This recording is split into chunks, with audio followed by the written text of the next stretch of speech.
Thanks for downloading a 3CR podcast. 3CR is an independent community radio station based in Melbourne, Australia. We need your financial support to keep going. Go to www.3cr.org.au for more information and to donate online. Now stay tuned for your 3CR podcast.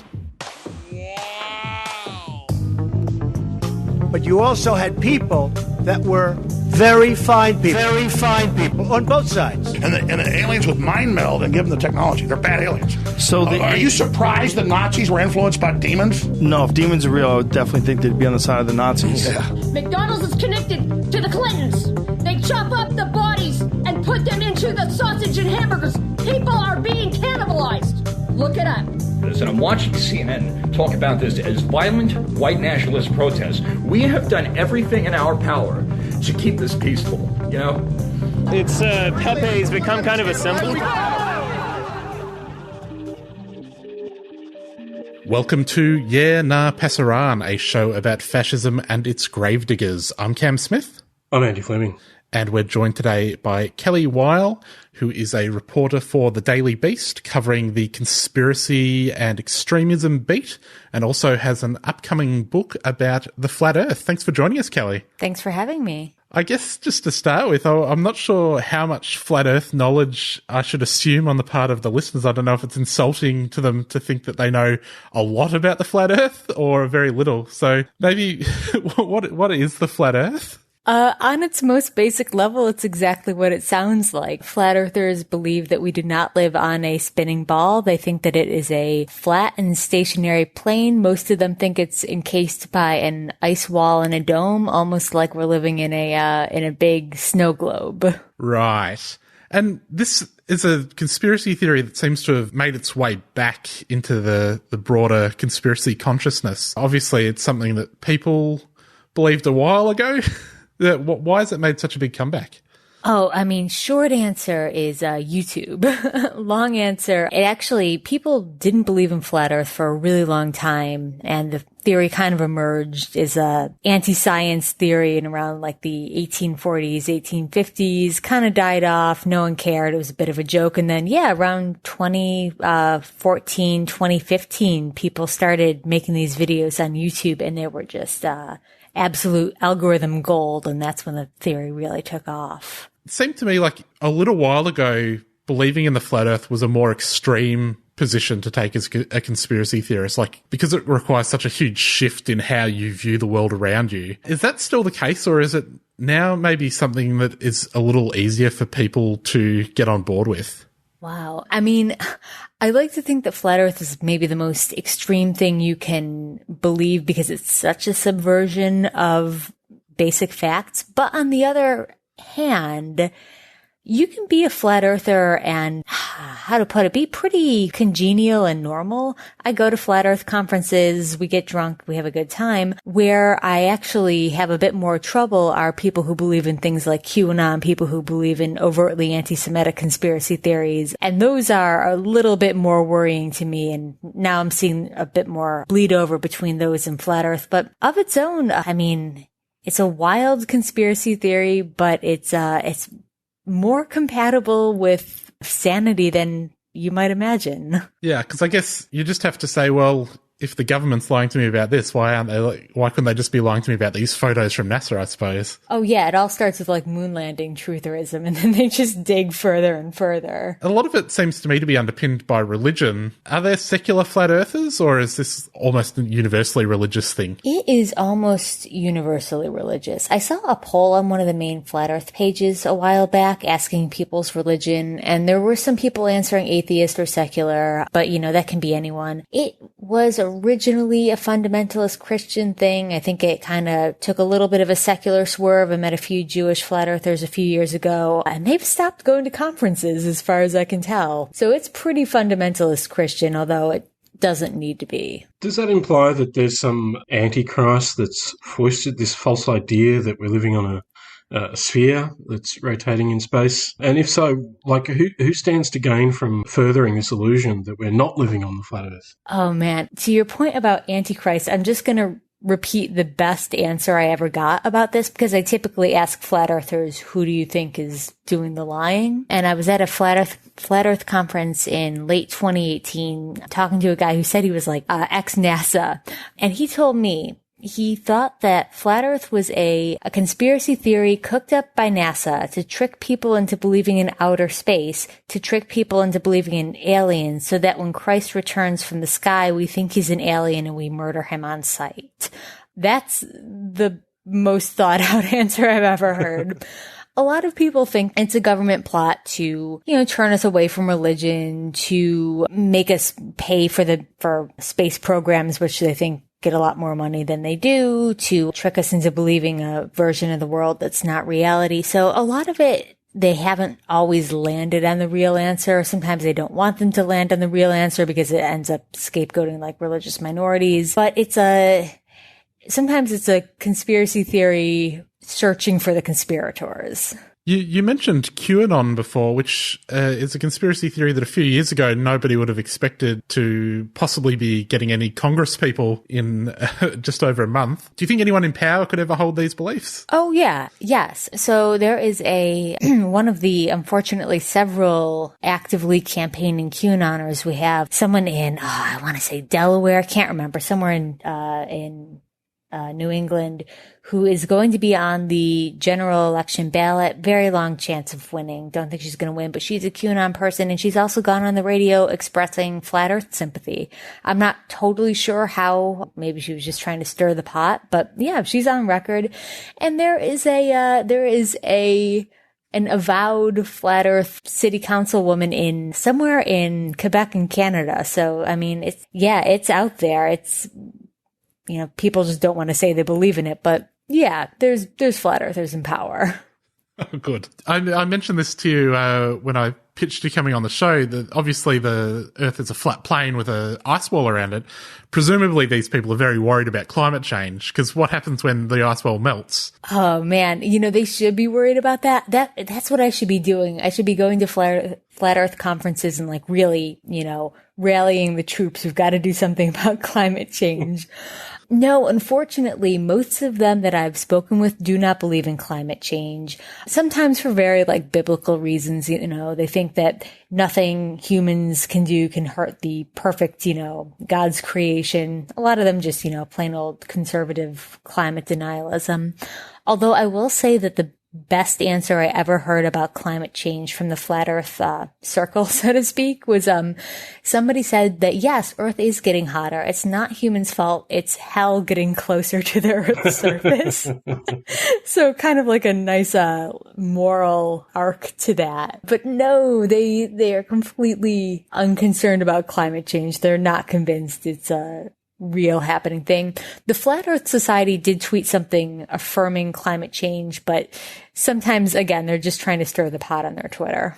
Is there any connection between this belief system and the extreme right? Because I know there's been several figures in Australia on the extreme right who've, I think, landed upon the flat earth theory and then skipped on to other pastures. But I wonder, beyond the kind of, Christian fundamentalism, is there any other closely associated belief system associated with flat earthism? Yeah, there is a huge far-right problem in flat earth. And I think that's for a few reasons. Some of the aforementioned, fundamentalist Christianity, a lot of folks do tend to skew right-wing politically.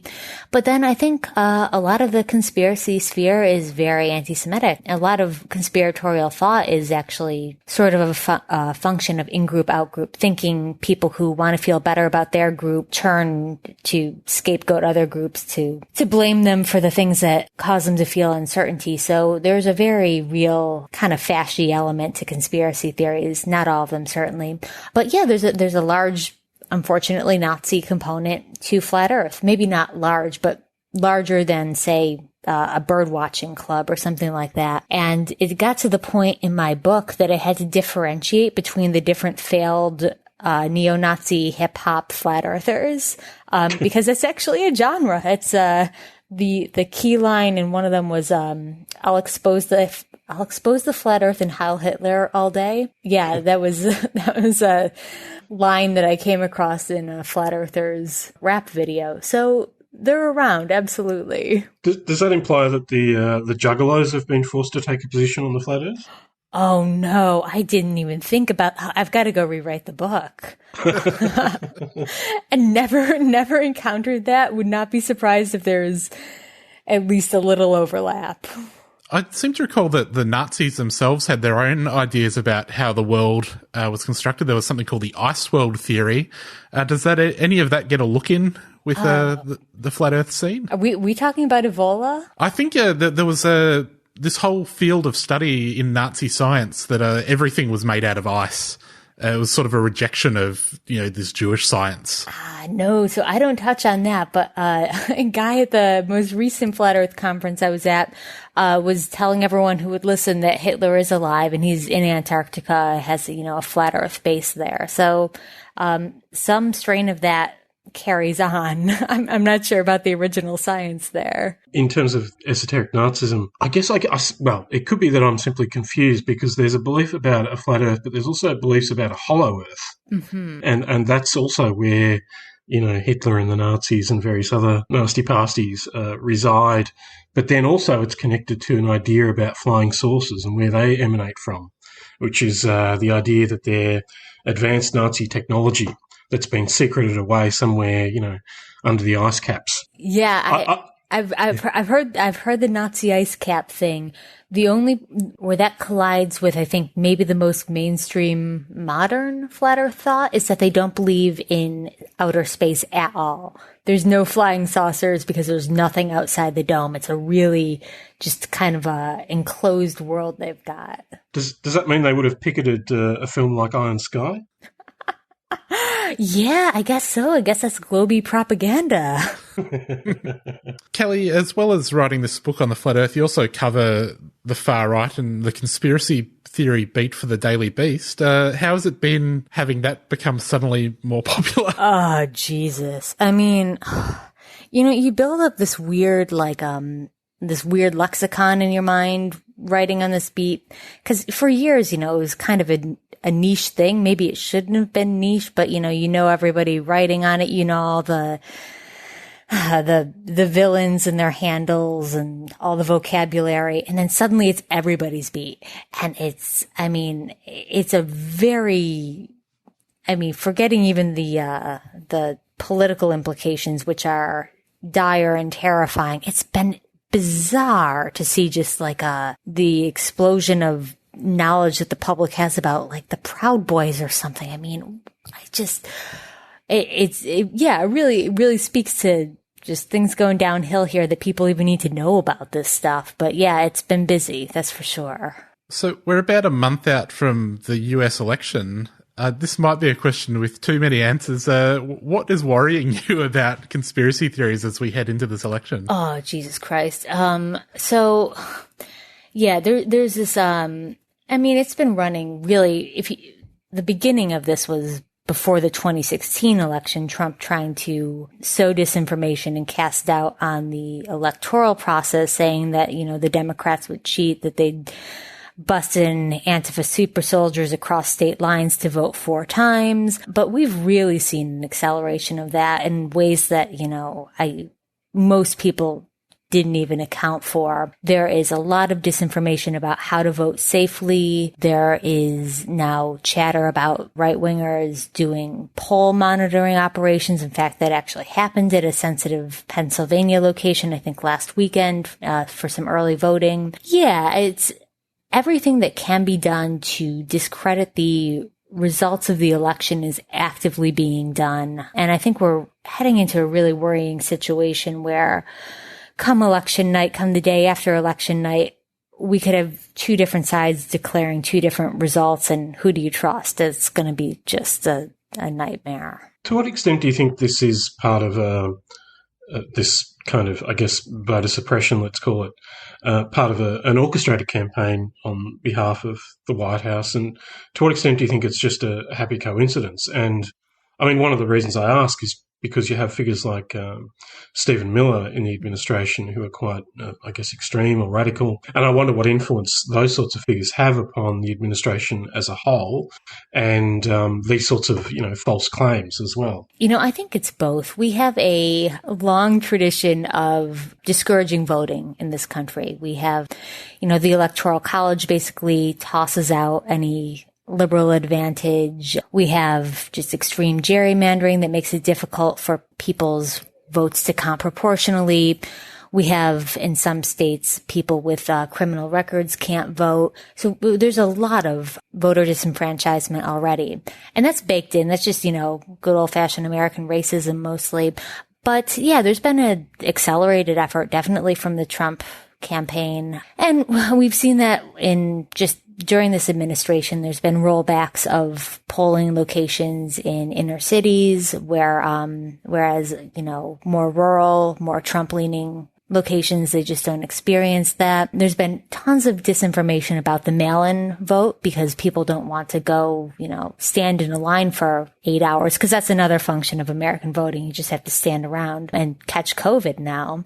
So there's been deliberate disinformation around mail-in voting. Trump himself saying you don't want to drop your mail-in vote in a mail-in box because you'll get COVID from the mail-in box. I mean, it benefits the current administration for people not to vote. And that's just the disgusting truth of it. So yeah, they're actively out there, pushing that narrative. You are listening to 3CR 855 AM, 3cr.org.au and 3CR Digital on your DAB radio. We're currently talking to Kelly Weill about conspiracy theories. One thing that's, I guess, somewhat unusual perhaps is the fact that Trump seems to have been able to effectively assert hegemony over the Republican Party, and there seems to be very little resistance within the Republicans. And yet we've also seen the emergence, I think it's called the Lincoln Project, which is, I think, ex-Republicans who've turned against Trump on the basis that he's, gone too far. What's your reading of how much control Trump has over the Republican Party as a whole? I think it's near absolute. I was talking with a social historian recently, and kind of on a bleak topic like, why can't the left win?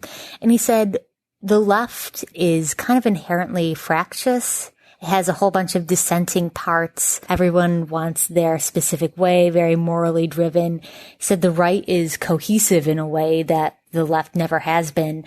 They will solidify around their candidate. It doesn't matter if we've proved Trump's hypocrisy this time. It doesn't matter. It's not really something they're after. They're after winning in a way that, unfortunately, I feel like the left often isn't. There have been, some dissenting voices on the right. We have the Lincoln Project. I think that's just a vanishingly small demographic, and a lot of Lincoln Project people conveniently go into well-paid, consultant gigs and things like that. There's a lot of people who've left the Trump administration and suddenly have book deals now about why the Trump administration was so bad. It's like, buddy, you served there for years. I'm skeptical of that. I will say I have a Republican family member who's been turned off by the Trump thing, but he was never a hardcore Republican. So there are people, falling off the edge cases, but by and large, it's really been, they've coalesced around Trump, and there's very little you can say, I think, to most Republicans to sway them. We saw at the 2016 election disinformation campaigns play a significant role. What we have now that we didn't have in 2016, of course, is a small disclaimers on posts and things. Do you think that enough is being done to combat disinformation? I feel like Facebook is trying to do all these things at the 11th hour. The problem in my view, the problem with Facebook is that they years ago built a recommendation system that led people down this rabbit hole. There was an internal Facebook report in 2016 on the German far right, and the researcher was saying every person who's in these far right groups did it joining groups down a rabbit hole of more and more extreme groups based on recommendations from earlier groups. This person was saying, this is a problem. Our algorithm sees that the most engaging content is more extreme, so it's recommending more extreme content. Facebook apparently took no action on that. And, 4 years later, we have everyone's grandmas convinced that, there's a pedophile network running underground and drinking children's blood and eating their faces. So something went wrong there. And, now Facebook's like, whoa, we can't have that. And they put a little fact check tag on it. And it's like, what do you want a cookie? Like, it's just so little, so late. I'd rather they do that than nothing at all. But I mean, at this point, and I'm not actually a huge fan of taking down networks, of letting Facebook be the censor, because I think they're an extremely flawed institution and I really question their judgment. But at this point, I think the best thing they can do is just ban hammer on QAnon. They let it run for 3+ years now. Yeah. I read an article in, I think it was The Atlantic the other day, about how Reddit had dealt with the QAnon problem. It was like, they dealt with it, but we don't know how. It was like, I seem to recall they just banned everyone. Reddit, it's so funny. I remember my early days on the internet, Reddit was kind of known as kind of MRA trolly, and they've really cleaned up, rare credit where it's due. They just chased them all out. Facebook and Twitter recently announced that they were going to sort of be cracking down on the QAnon thing. Have you seen that have any sort of material impact on the spread of the theory? No. Unfortunately, QAnon is big enough now that it's been able to dilute into less obvious forms. So it can still push those core claims about, torturing children for adrenochrome that Hillary Clinton drinks. And that's not explicitly under the QAnon banner now. It's, you'll see it in mom groups on Facebook. You'll see it in health groups on Facebook. And again, this is even harder for Facebook to ban now, but, it was something that was percolating and had its tentacles out for, again, over 3 years now. So it's pretty hard for them to ban it outright. And also they'll ban Q language, but people will come back and slightly misspell Q, or Twitter will ban people and people will come back with the virtually exact same profile. And Twitter just doesn't know how to ban people if they do ban evasion. I don't even know what they're spending their money on, but I feel like these were moves sometimes just to appease the journalists on this beat. They haven't done very much. We're also in about a month's time, we're either going to see Donald Trump returned for another 4 years, or we're going to see the Q prophecy fail. What do you think is going to happen to QAnon if Donald Trump isn't re-elected? I guess also, what do you think will happen if he is re-elected and then can't deliver on, the promise of locking everyone up? Oh man, if he can't deliver, the thing is that I don't think QAnon anymore functions as a set of discrete promises so much as it is almost like a religious zeal. The actual person posting from Q now really isn't that much of a leader in the movement, funny as that is. A lot of new Q followers don't really read the Q drops as they come. They are just immersed in this digital culture. So if Trump is reelected and fails to lock up the pedophiles, I don't think that's going to do a drop of difference, because I think often the locking up the pedophiles is just an excuse to keep Trump in office, right? And who they really want to lock up are political dissidents, minorities, immigrants, etc. So I don't think they'll really mind. If Trump doesn't win, this is a really, unfortunately, mobilized base around him. He has these far-right groups that his campaign and law enforcement have effectively deputized. We've seen conspiracy theories work as a really fast-moving and effective vector for this kind of information. I know you had Jason Wilson on the other week, and he was talking about how disinformation around wildfires had just immediately led to people setting up armed checkpoints in disaster zones, right? Stopping people who they thought were Antifa. So this is going to stick around, I think, regardless of who wins. You wrote recently about this phenomenon of ex-military people diving into the QAnon conspiracy. Do you think that could be a problem, that we have this armed contingent? It is a huge problem. So you have a lot of guys had their glory days in the special forces or what have you, and they've been, for 25 years since posting about their AR-15s and how they're really the protectors of their community. And I think QAnon and this Save the Children mantra is really powerful to them. You see them on Instagram fantasizing about going in a almost like a Bin Laden style raid to free the children from the tunnels. So yeah, that's a big worry. And I think that the first real case study we've seen of this was it only last month, but a former Navy SEAL filmed around the scene of someone throwing IEDs at protesters in Portland. They haven't charged the guy. They've announced him as a person of interest, and then the case disappears. But yes, I'm very worried about the extremely armed, gung-ho set of people who think they're leading tactical raids on pizza parlors. Well, we might have to leave it there for the radio show, but if people would like to hear a few more questions with Kelly, you can check out our podcast, which is at 3cr.org.au/Yeah-Nah-Pasaran, or on Apple Podcasts and Spotify. Thanks very much for joining us, Kelly Weill, and where could people find you online? I am on Twitter. It's just my name. It's Kelly Weill, and I am around at the Daily Beast. Excellent. Global Intifada is up next. We'll catch you next week. You mentioned Save the Children just before. Something that people have been talking about is the way that the QAnon thing sort of detracts or distracts from real child trafficking charities. But I've also sort of found, looking at some of these child trafficking charities, that some of them are a little bit griftier themselves. What's your sort of read on that whole thing? Yeah, so this is something I'm still, actively trying to educate myself on, because I've heard both of those threads too, as legit as they come. Anti-trafficking hotline saying, please stop calling us about Pizzagate. Like, it's not real. You're wasting our time and our money. That said, there has always been this very, very strange rhetoric around child trafficking, which, while one of the most heinous things that can exist, is kind of rare from all the data that we have, which is, again, kind of limited. Part of the reason it's limited is because it doesn't really occur the way that the Save the Children people think it's happening with, children in tunnels. A lot of people who are trafficked by people they know, relatives, things like that.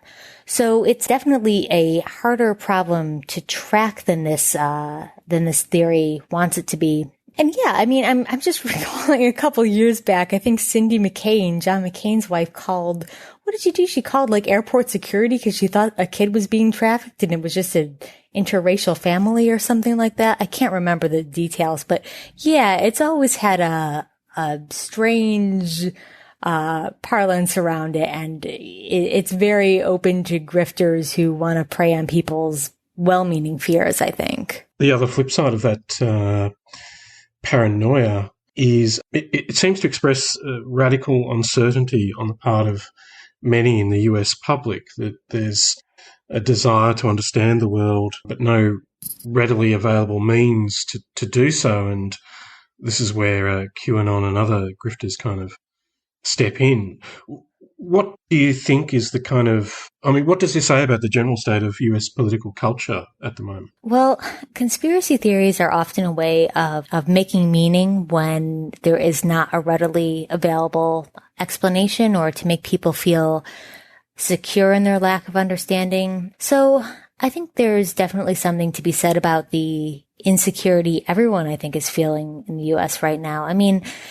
If you want to take it back a few steps, we have just radical income inequality, just incredible precarity that I think most people in the U.S. feel right now, so that can't help at all. And then there's the very real facts that I think a lot of people don't feel represented by their government, and it feels like a far and away mechanism that doesn't affect them in any way. That's why we have such low voter turnout, in addition to, voter disenfranchisement.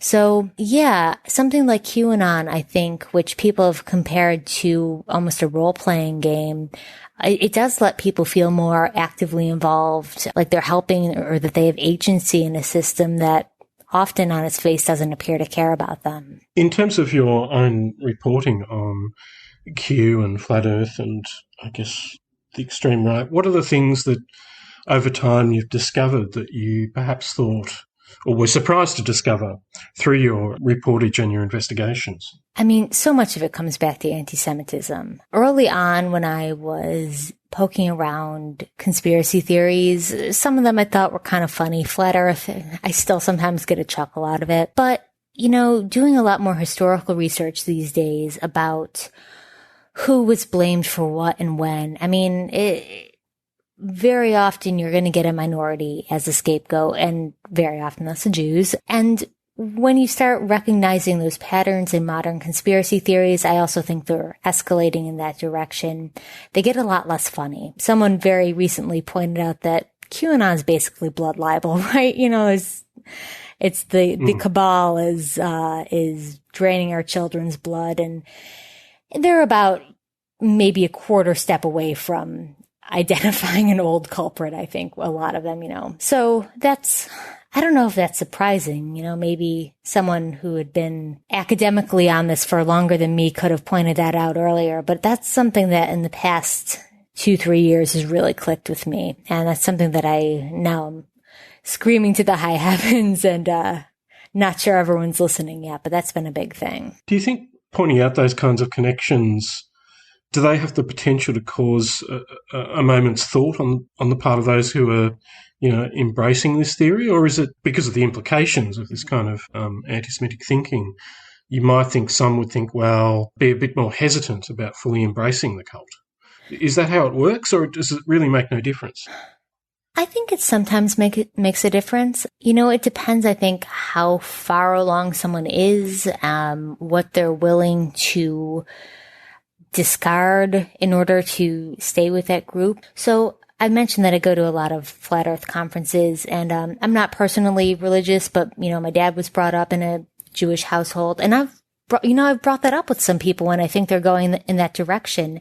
And I found that often face-to-face communication with someone that they're about to scapegoat maybe flips a switch. Maybe they're just being nice to me. I don't know. But I have, you know, in the past when I pointed out, hey, you know, I'm a little uncomfortable with the direction of this, and I have this personal tie to Judaism. People say, oh, hey, I'm sorry, that's not what I meant.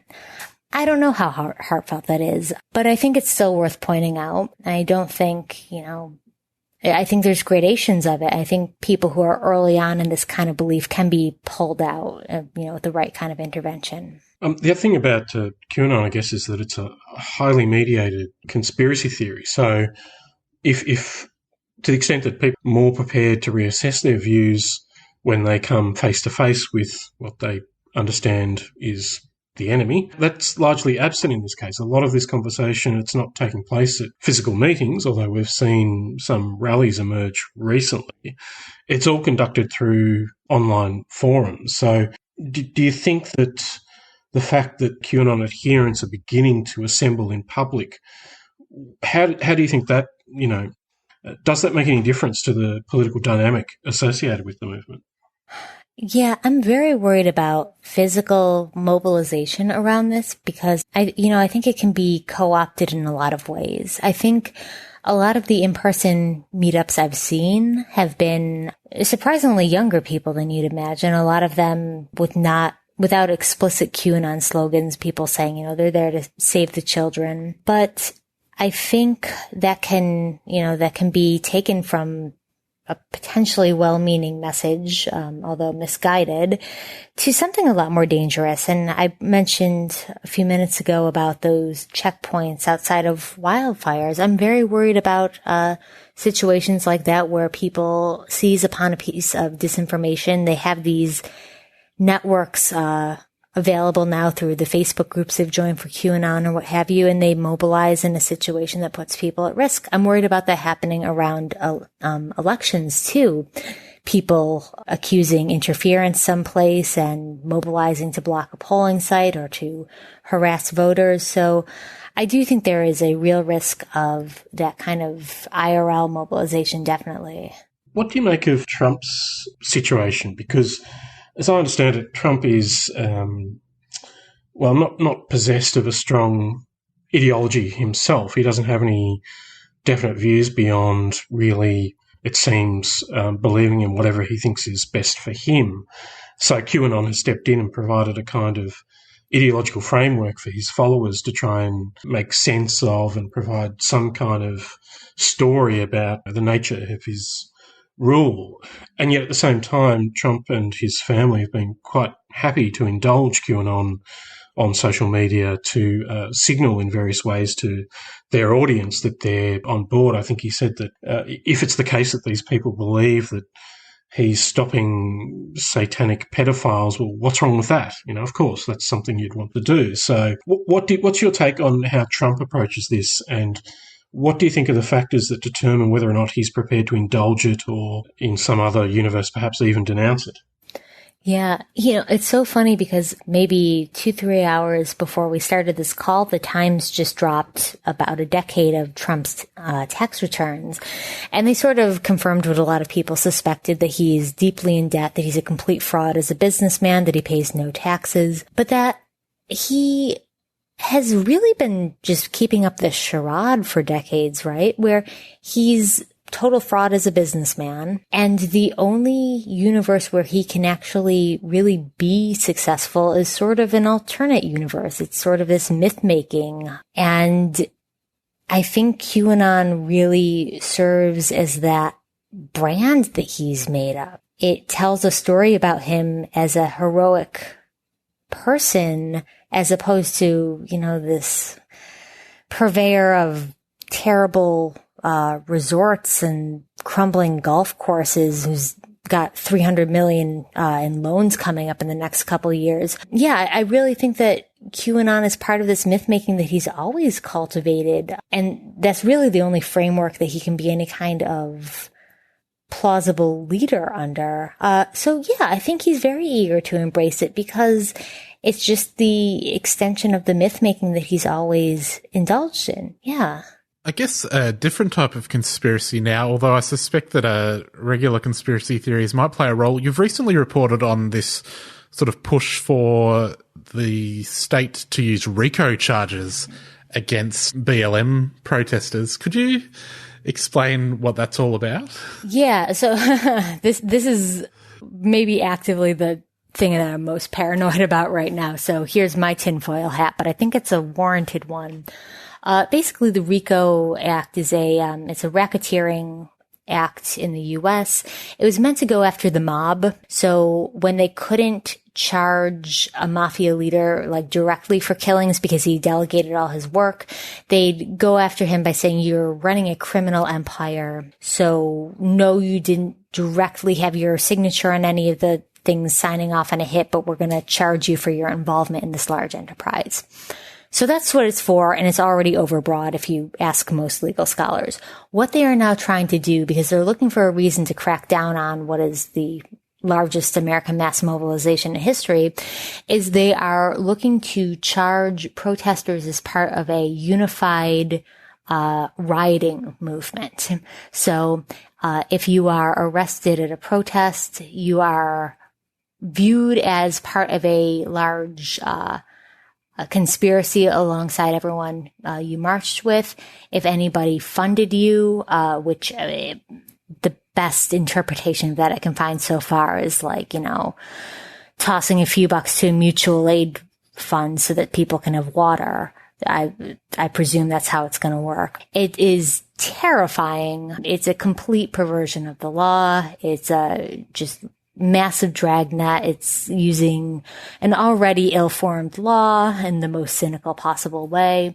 But I have to point out that it's kind of happened before. At Trump's inauguration, there was a protest called J20. It was an anti-fascist bloc. And using kind of obscure DC law, they argued that everybody marching in or around that block was part of a conspiracy based on various anarchist traits. Everyone wore black as you do in a block. People doing unified chants. So they used that to argue that these people were part of a criminal conspiracy. And then it didn't matter if the individual people didn't smash a Starbucks window or whatever, that their involvement in the block indicated their involvement in the conspiracy. So that's what I see. That's what I see coming down the pipeline. And that is, that's my tinfoil hat theory right there. You don't think the Proud Boys might be subject to that sort of repression, Kelly?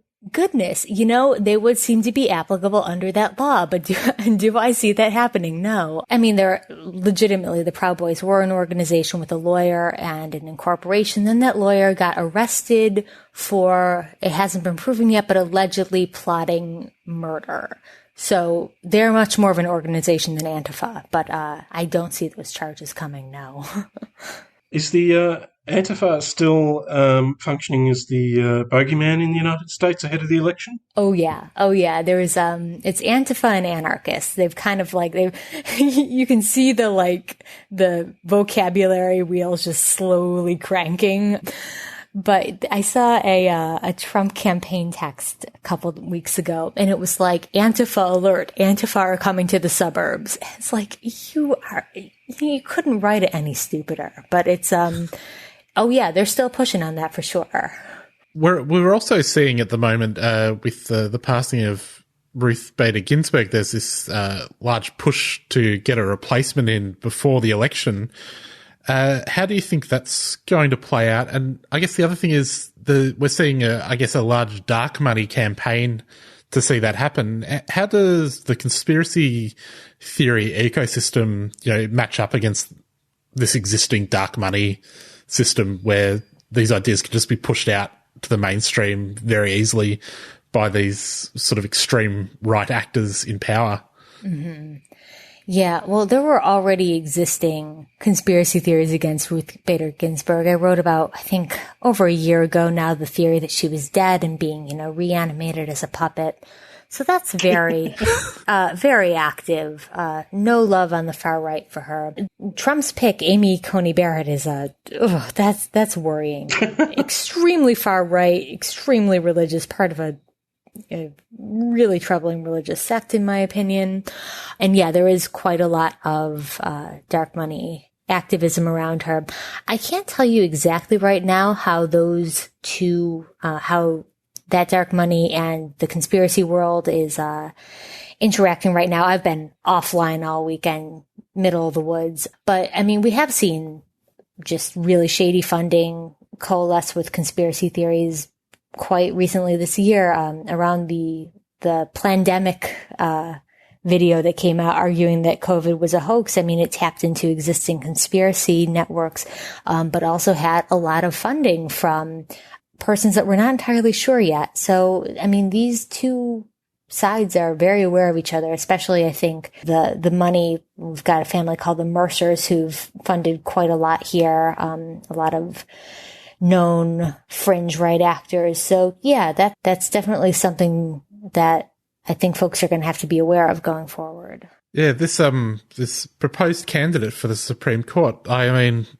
if I can be a little fresh because we're on the podcast now, that seems like some Handmaid's Tale shit. Oh yeah, I mean that sect was like the inspiration for the Handmaid's Tale. Like, yeah, it's grim here. It's not looking so hot. And I'm not sure I see how we avoid her. Like, I'm not a congressional reporter. I'm not the one with the vote tally, but last I checked, I don't know how we avoid this. So that's a real mess come down the pipeline. Speaking of fringe right actors, Kelly, have you been following the career of Lauren Southern of late? So she dropped off to go to school, came back as, not far right, but very clearly far right. And I think she had a kid, right? She's relocated to Australia. Oh, didn't she get kicked out of Australia a couple years ago? I think she did. In fact, I can tell you she did. She tried going in on a tourist visa in Australia, said, "Hey, you're working here, you're selling tickets to a tour." And she said, "No, I'm a tourist." And they kicked her out. No, that was a road bump. And then they clarified her visa status, and she came down and she toured with Stefan Molyneux. Good. She was unable to tour New Zealand, however. The tour fell apart at that point. But just recently she's re-emerged on Sky News, which is Australia's answer to Fox. Outstanding. She's always been one of those people, when they talk about like self-care, like you got to look after yourself. And keep up your mental strength. I just don't follow her anymore. I'm just like, I'm just like, that's beyond my threshold. She just had to slide off my radar. She's on Fox or on Sky News now. Wow. Yeah. Oh, Lord. Although recently dropped, like just in the last week, from the lineup for the Australian CPAC. Yeah, I mean, it's amazing what happens when people learn that you are renting a boat to block migrant aid ships in the Mediterranean. I think that might have been the reason she got on. Oh. But in the States, I guess you've also got figures like Laura Loomer, who I guess like QAnon as a whole would have been and was regarded as being quite outraged just a year or two ago, and yet now is an endorsed candidate for the Republicans.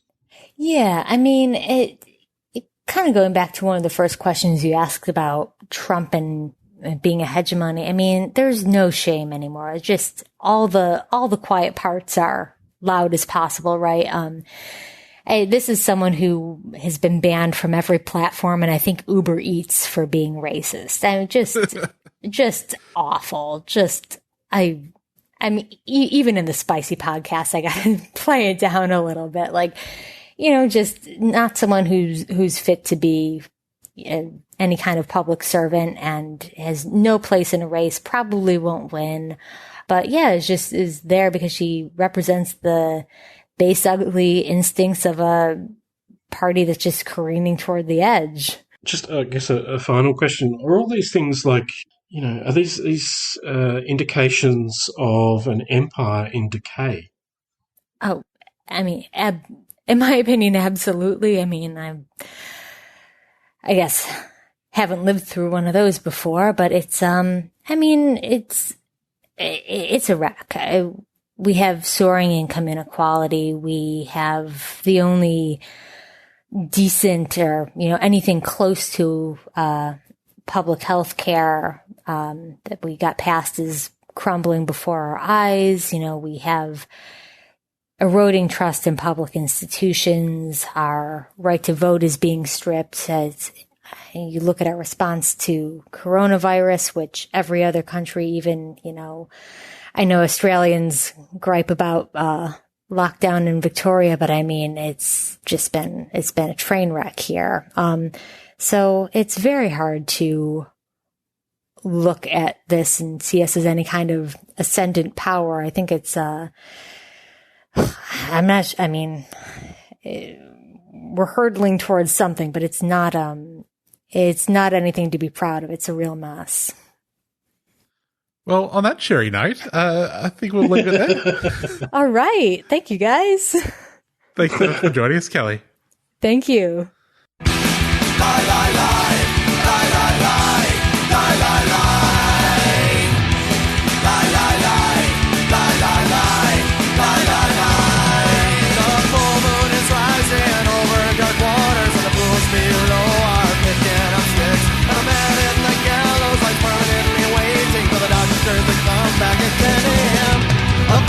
Society is meeting here today, singing happy little lies on a bright ship Humana sailing far away with great determination and no destination. Lie, lie, lie, lie, lie, lie, lie, lie, lie, lie,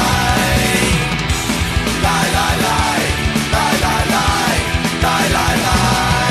Yeah, nothing feels better than a spray of clean water and the whistling wind on a calm summer night. But you better believe that down in their quarters the men are holding out for their delights. And a flatter society is somewhere far away with their candlesticks and compasses and a bright ship Humana is well on its way with great determination and no destination.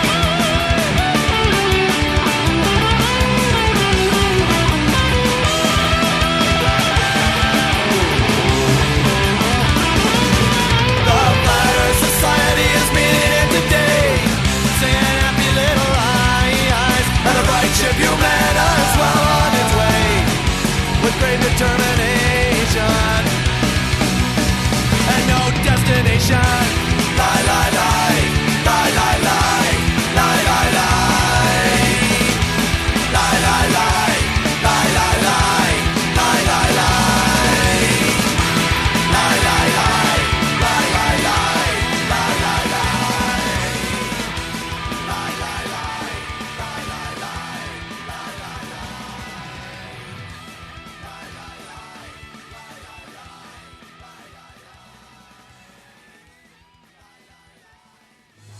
You've heard about the annexation of Palestinian land, but now join Free Palestine Melbourne and West Bank tour guide Ihab Ghafri for a virtual tour of the West Bank. From Jerusalem to Jericho and up the Jordan Valley, see what annexation means to the social and economic life of affected Palestinians and hear directly from local farmers and villagers about what it means for them. The tour will be followed by a Q&A session. The facts on the ground. Annexation from Jerusalem to the Jordan Valley virtual tour. Wednesday the 7th of October at 7:30pm. Register at the events page of fpmelbourne.org. That's fpmelbourne.org. Free Palestine Melbourne is a 3CR supporter.